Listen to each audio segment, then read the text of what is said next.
Hey Sauce, Asia Solo Matt Rice here. Welcome to my top 10 of 2023. Plenty of great games this year, and I've shown off as many as I could that I preferred and that I really enjoyed playing to. Hope that you guys enjoy as well watching.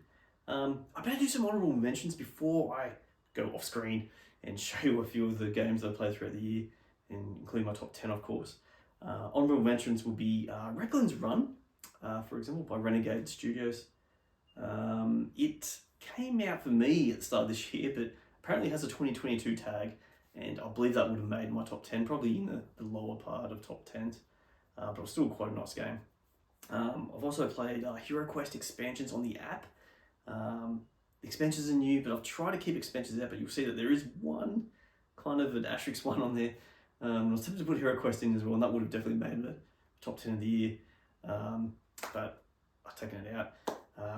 And honorable mention also goes to Siege of Valyria, which also came out 2023 for me, but 2022 game last year, and Mercurial just missed out the top 10, but still worth playing for those that love the artwork and love a little bit of tactics in that. But anyway, guys, I'm going to head off screen. I'll show you my top 10 for the year. Hope you enjoy, and Happy New Year, guys. And Right, so this is my number 10 for the year. This is World Breakers. Advent of Kanate, or Kanate, I'm not sure how you pronounce it. Played very early on in the year. It's like a dueling card game, as you can kind of see how it's set up right here. You've got like the mana cost for each card over here.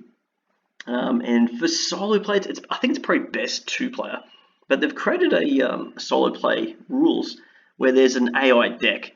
And essentially, like you're flipping these AI deck over on turns 1 and 3. And they do certain things like they recruit on one turn, they attack on other turns. And you got like these location cards that you have to power up. By powering up, you afford to buy them to try and overtake. Look, it was a nice little fun little game while it lasted. Pros art's pretty easy to set up, pretty fun. Something slightly different, like a slightly different drilling card game. The cons of it was, I think it felt the same each turn. I was just essentially trying to just outbeat the amount of allies I had out there compared to the AI, and it wasn't wasn't really too much of a stretch of imagination what's going on, but kind of cool and a bit of like a little fictional spin on non-fictional characters. So that's my number 10, World Breakers. So my number 9 for the year is Earth. Kind of like a Euro game it says here 4-player. You can play solo. Plenty of components, as you can see, that's coming out here. That's probably one of the few cons I have with this game. Just a lot of setup, but it's pretty cool. Like good artwork on this. You draw like a different kind of theme, a different environment. You shuffle up like your climate cards, and it's a lot going on. It's a Euro game that you can either do like the green, orange, or blue action, and there's like a yellow one as well. I'm probably not doing a good justice of this game. It wasn't for me, but I felt it was enough to put in the top 10 because it seems like there's a good production value in this game. A lot of people actually like this, but for me, it wasn't for me. But you can see it from these cards here. If I just pause quickly, so like cost certain dirt sort of things. This gives you like a certain amount of leaves that you can put on the cards, and you set like a tableau to the side. And yeah, it's like a resource management type game, but also card management and a tableau management type game. You're trying to build like a canopy to get the most amount of points throughout the game. So for those that probably, the pros of this, for those that like something really thinky, different types of tactics you can do, good artwork, and the theme is pretty good. That showed out to me. Like, look, Earth, there's nothing to do with humans at all. This is just all nature, mostly environments and like plant life. So if you're into that sort of stuff, definitely pretty good. Give it a check out. And for those that love the Euro games, the cons of it, as I said, theme. Sorry, not theme. The setup of the board. So much to do. Pretty like analysis paralysis type game. Needs to be tableau, by the way, as well. And for me, just beating this certain amount of points, and you do get to beat an AI in this game for solo, but just didn't play out well for me. I'll put up there number 9. Earth. Alright, and then my number 8 of the year is The Witcher Old World. Here's a trailer by Go On Board that they had for the campaign. Not sure what's so jittery. But anyway, as you can see from the board here, a few components. It's sort of like a deck game, but you move around the board using your deck. So each card has like a, if I go back a bit, whoa, slow down, buddy. So as we see here, when he starts moving around, he plays cards to move around based on the terrain. And there we go. Whoa, pause there. So there's an simple card, for example. So he's playing like an ocean card to go from there to assume down here somewhere for another ocean area. This has a forest area, so you had to play another different card. But the same card that you have is also able for what's in a unique sort of combat style game. If I keep going here, I think there's combat up here somewhere. So you come against, like, you walk around, you level up as you walk around. You come up against like some of these enemies. Wait for what's going on here. Yeah, so whoa, pause. Whoa. And you play certain cards, and this is like your attack, this is your defense, attack, etc. Blah, blah. And the boss also has its own deck that you're trying to run through. Once it runs out of deck, that means you've just killed it, I guess, or exhausted it. You get it as a trophy, and the solo mode, you just have to. The base game solo mode was pretty meh. You just walk around sort of at your own pace. It's kind of like a beat your own score where you have to beat a certain amount of rounds. But there's also expansions which were done in a way like how it was presented poorly throughout the campaign. There's all these like different add-ons that come in the same base box, and it's a bit ridiculous. But it does improve it a little bit. It gives like the ability for like the monster hunt, things like that. You got some characters in there that are more old world characters. And look, leveling up's pretty basic. You just walk to a terrain and it gives you that level up. I'll just try and get back to the map here if I can. No, they're just going to talk about it. But if I go back to the map somewhere, this is probably a good area. Well, like here has like a plus. I think that's an extra draw alchemy card. But all you got to do is just walk into a town and go, oh, for some reason I've leveled up to combat. And I found that a bit of a con here. Like it just didn't. It's made for more casual and tries to be quicker, but yet it's not quick. So leveling up was pretty poor. The boss battles were pretty cool. Like the interesting way how you deck them out with your card combo, and you try and match all the card combo. I think that's the pro of this game. I thought the combat was kind of cool, and it works well on solo. I just felt it didn't quite give me that adventure overland game that I was after. But hey, for those that like, for the pros of this, you get this if you like The Witcher. If you're interested in possibly playing it multiplayer, because I think that'll be the better version, to be honest. And for now, for example, to the retail version, I don't think will give you that Monster Trail add-on either. But hey, I didn't mind it. Minis are kind of cool, but I'm not keen on minis to start with. And the whole deck building aspect is pretty light. You buy cards throughout the game, but not many of them.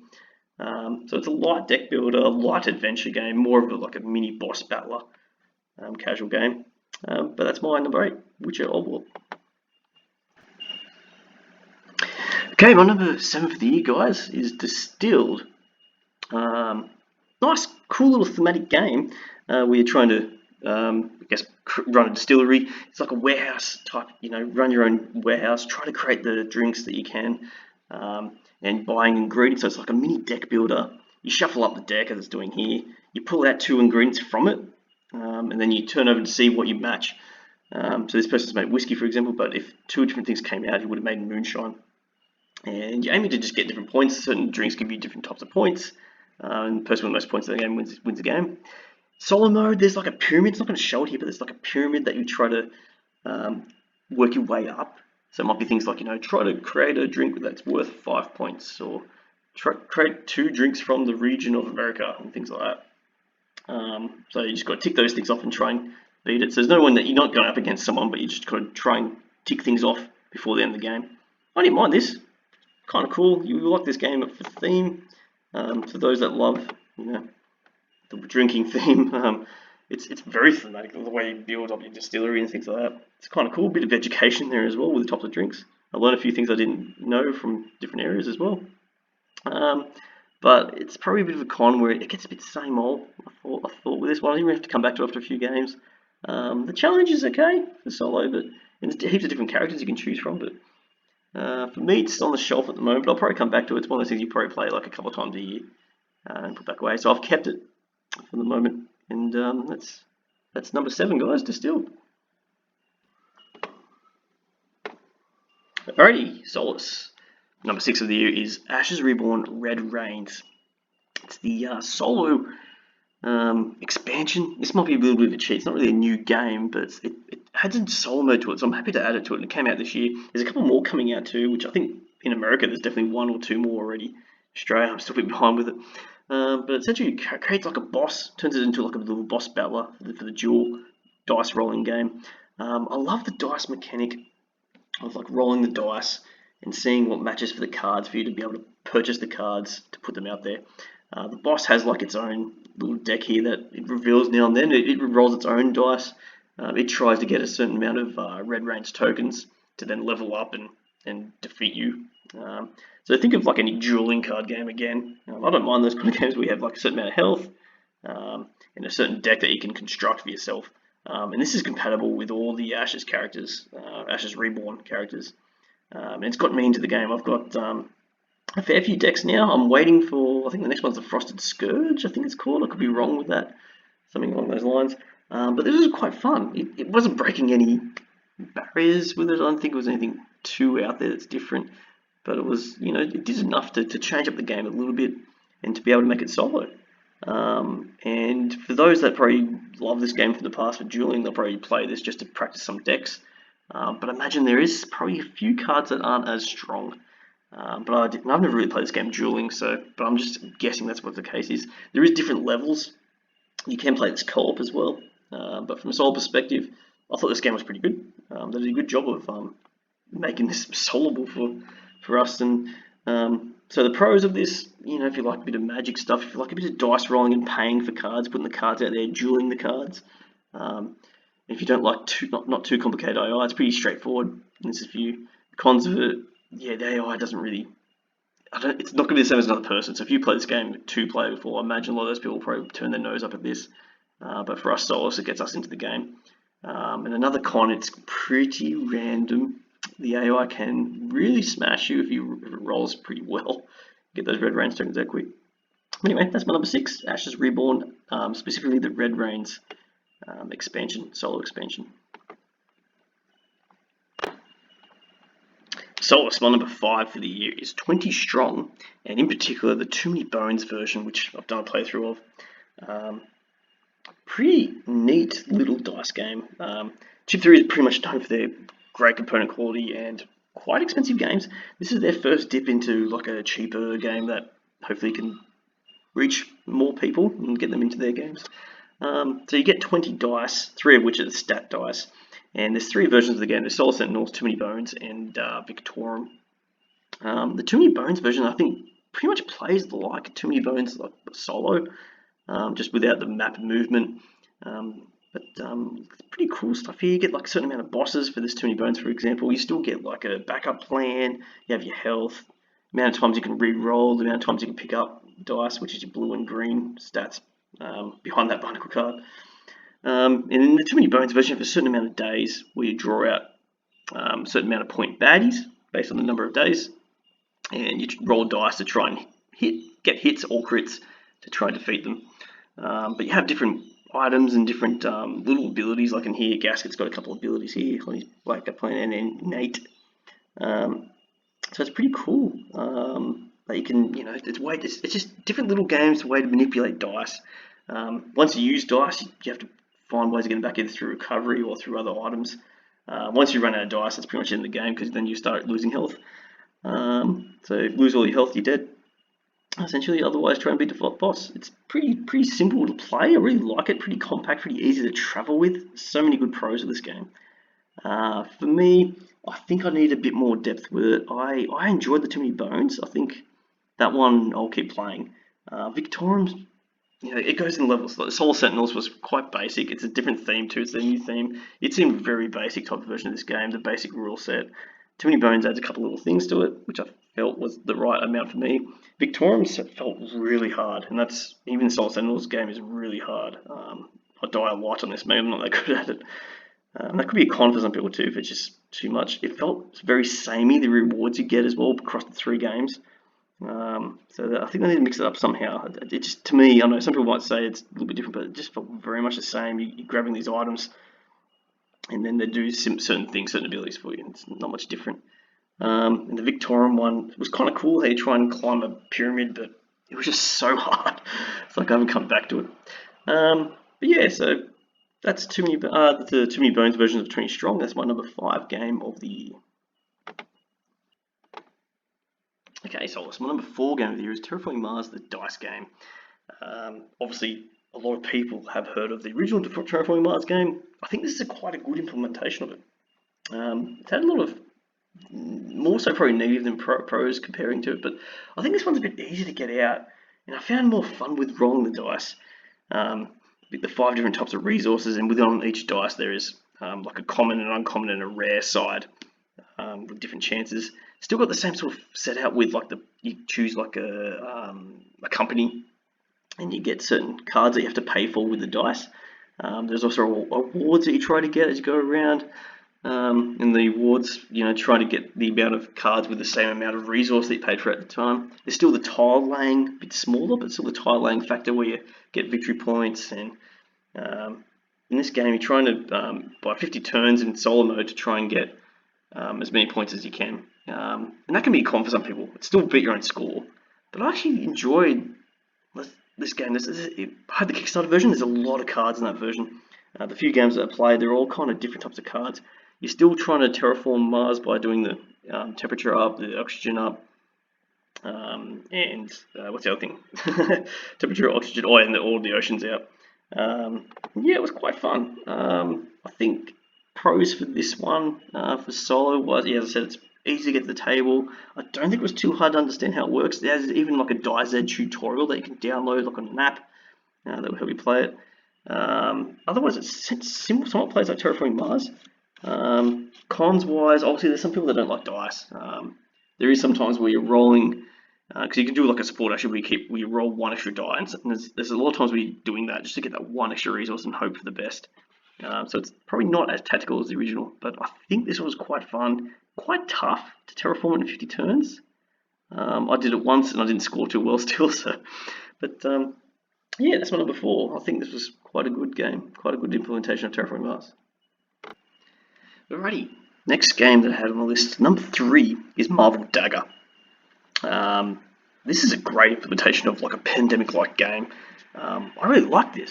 I think the combination of like the different types of aspects that the heroes can get, mixed in with the movement around the board, the cooperation needed. So solo, I would recommend probably 3 characters at least. Can do 4, but it gets a bit too much there. And then also the rolling of the dice. So the aspect tells you how many dice you can roll. You come up against enemies, you try to defeat them as my men did. You don't actually knock them around properly like that. But it's pretty cool. This doesn't give away much, does it, on their trailer? Just wants to talk about all the components, doesn't it? And say, hey, it's Marvel. Hey, look, Marvel. And I'm not a huge Marvel guy. I know there's some people, massive Marvel fanboys out there, but it's a pandemic-like game with the extra twist of these like little, down here you can see in the right corner, it's got a fist there. There's about 6 different types of aspects that, and you put like tokens on them to make sure to see what action you can do and how powerful it is as well. There's a lot of different tactics in this. So the pros of this is that there's probably more tactics in this than normal pandemic, and I like that. Obviously, if you like Marvel, you probably like this as well. The cons of it, you have to play at least 3 characters, I think. Probably even 4, because there's a lot of cards that not many enemies come out at even 3 characters to have to deal with moving around the board. And there's only 3 scenarios, if I can recall, from this as well. So there's not that much variety, I don't think. And it was kind of a silent game by Fantasy Flight Games, because I know some people talk about how Fantasy Flight Games has fallen off the perch a lot. And I tend to agree, but this was quite a good game. I thought it came out, surprised me, didn't expect it, and it's pretty much replaced Pandemic for me. So there we go, guys. That's my number 3 for the year, Marvel Dagger. Alrighty, my number 2 game of the year is Legacy of You. A fantastic Garfield game. I felt solo only, and you pretty much, if you're playing in Garfield games, it's very similar. You get your workers, you spend this resource to get your worker to then do this, put this worker here to then get that resource to then do this.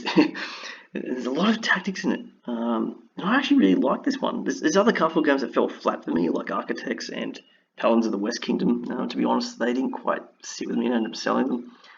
Hadrian's Wall still on my shelf of shame, which is another series I'm going to do, but anyway. You potentially get a bunch of warriors that come out at the top. So you've got warriors that come out at the top. Oh, there's one there, sorry. And the rest are villages. And as the game goes on, more and more warriors come out, and less villagers are able to buy. You have this deck of cards of villages that you can spend them to get resources. You can either spend them just to get the brown resource, or you could get rid of them out of your deck to get the brown and red resource.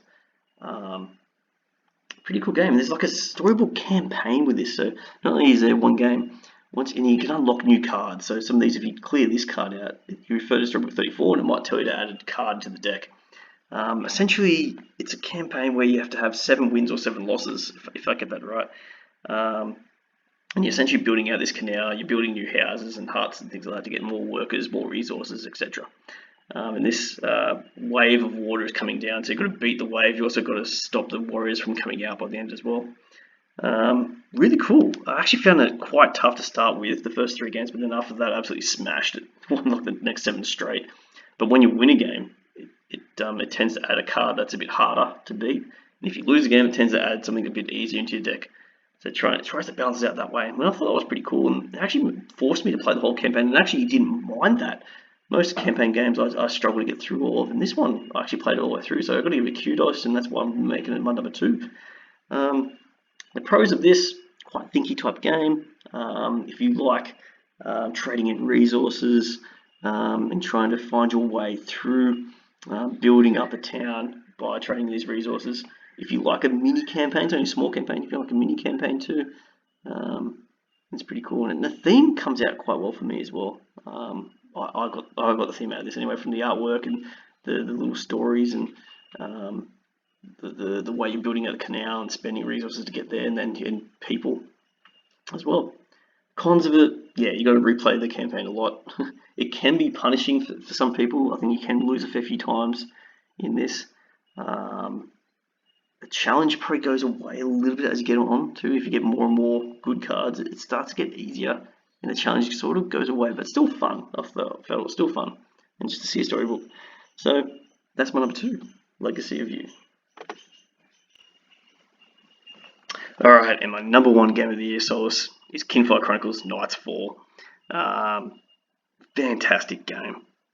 Dungeon crawler, boss battler.